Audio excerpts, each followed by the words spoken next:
Hey, what's up? Gab from Yu-Gi-Oh! Legacy. Hope you're doing well. Tonight we're bringing you something really special. We've got a deck profile for you. It's a Pendulum deck profile that just stopped Toronto Regionals, Scarborough to be exact. So I hope you guys are ready. Enjoy this. This is this is pre-banlist, but the build is amazing. You probably could update it for Monday's banlist. It's gonna be really nice. Hey, good evening guys, it's Fred from Yu-Gi-Oh! Legacy. So tonight I'm going to show you my deck profile. I succeed to top 26th at the regional of Scarborough today, and I'm really proud of the deck. Unfortunately, the ban list gonna eat a little bit of the deck, but I already thought about a few things to change it.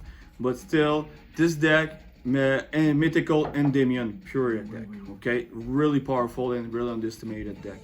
So no further ado, I'll begin with the deck profile. So showing you 3 servants. Rip. Yeah, unfortunately they're gonna leave 2 Yo, for the deck. can you play the deck with just one? Yes, absolutely. Basically, the deck you can play it with, still with all the searchers. It's gonna be a little bit troublesome if you banish it with Pot of Desire, but still you have like for 7 ways to grab it. So, Okay, that's good. then you got 3 Magister of Endymion, For sure.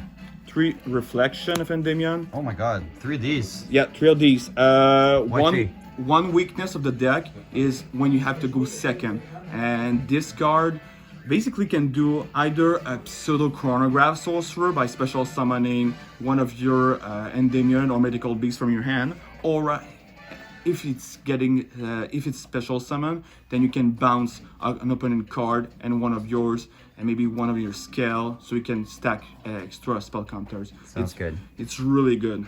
3 of the boss monster, Master Endymion. Oh, Amazing card. boss.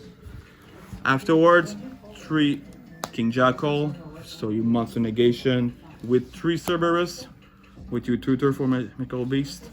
Then you got 1 Garuda and 1 Jackal. Okay, but I have a question for you. Yep. What happens if this gets hashed? Okay, so if they ash your Cerberus, if you have other plays, for example, you can still extend with your servant if you manage to generate a few spell counters. But yes, it is a card that is a little bit painful when you get ash, and this is why I have a few other cards that allow me to bypass. Okay, if cannot you wait get to see these.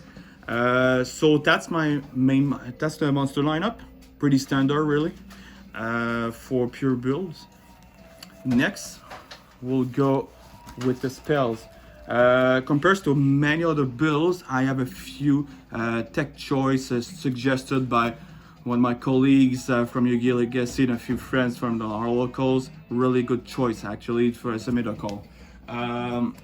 So we'll go with obviously the terraforming with 1 Citadel and 1 Star Goblin, just free for generating spell counters. Then we go with 3 Call by the Graves for countering Ash Blossom, and also to deal with Salad or Arcus matchup if you go second. Even though you may not have to hit Ash or something like that during your own turn, it's still a dangerous card when you just banish 1 crucial card. Then we got 3 Pot of Desires. 3 of these. Yeah, if you resolve it, it's just an incredible bait. Also, just if it goes through, you just gain a +1 in card advantage, and it generate spell counters.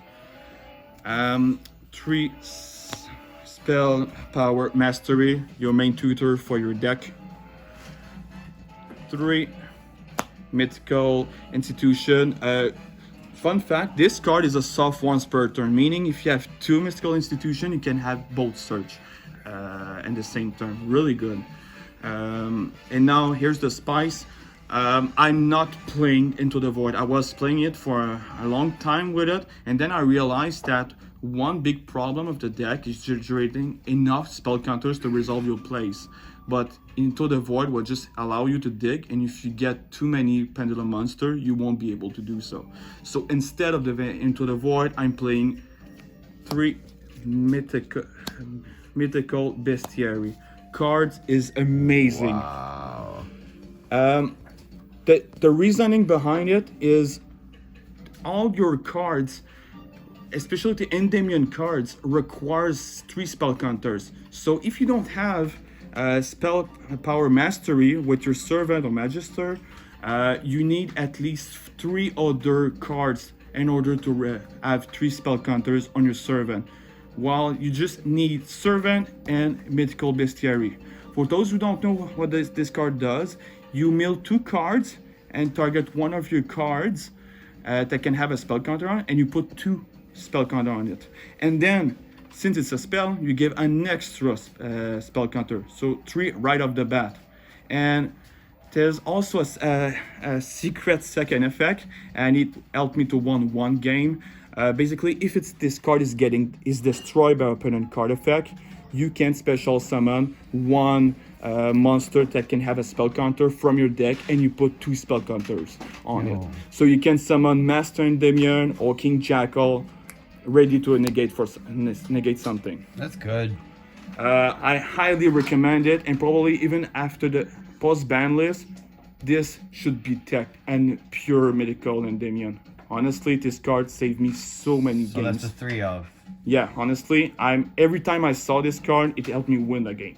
Oh, that's crazy. Okay, cool. And then Anything else? the meta call since Harkus and Silence were the biggest matchups in Yeah. this format, Most representative I main decks. deck 2 Necro Valleys. Okay. Oh, that's a savage. Even though I didn't meet, even though you meet other rogue decks, this card still caused a lot of trouble. I played against a zombie deck, Dino Lost Word, even Necrons. Necro Valley is really underrated as a floodgate because the graveyard is, for many strategies, it's like a second hand. So by using Necro Valley, which doesn't affect you at all, you can basically shut down completely an opponent's strategy. If you set a board with Necro Valley and a King Jackal, Master Endymion, it starts to get really troublesome for your opponent.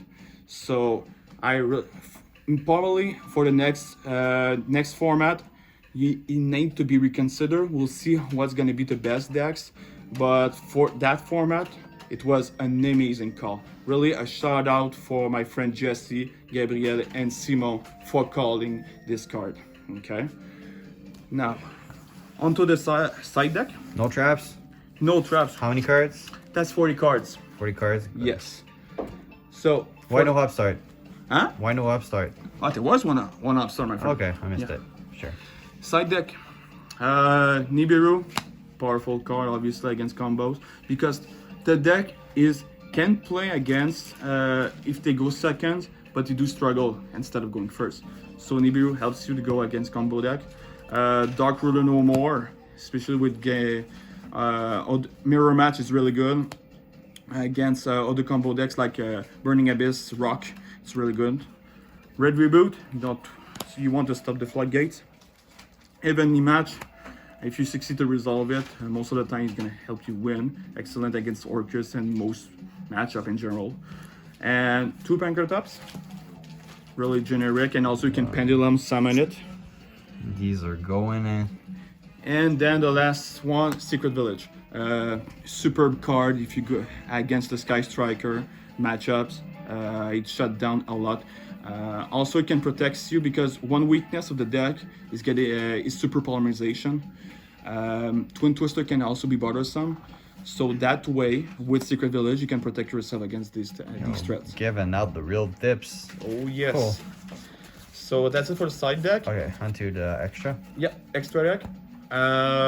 What's in there? I'll go with Nightmare Unicorn, Bolt Borrel, Borload and Borrow Sword, Link Kuribo. The Link Kuribo is used for the baby Jackal. So in a way, you could use it to counter the fact that the Cerberus can be negated, or you can just loop the Jackal also to use both effects at the same turn. Got the BLS, Total Chaos. The Odd-Eyes Vortex with the Odd-Eyes Absolute. So if you classic combos. Decode Talker. I also Decode Talker. yeah, it's generic and also protects against targeting. So basically, if you already use King Jackal or Endymion for the negation, and it tries, your opponent tries to target with something, then you just use Decode Talker. So you just free negation basically. Nightmare Cerberus, and with IPM Masquerina. Obviously, great boss monster, Mech Knight, Crusade Avramax. Helped me to won one game against Dino matchup. Really amazing card. Nightmare Phoenix. Appaloosa. Playing 4 rank 4s. 4 rank 4s, yes. Just because the deck barely goes into the extra deck. Honestly, this one string of the Mythical Endymion, you are not dependent on the extra deck.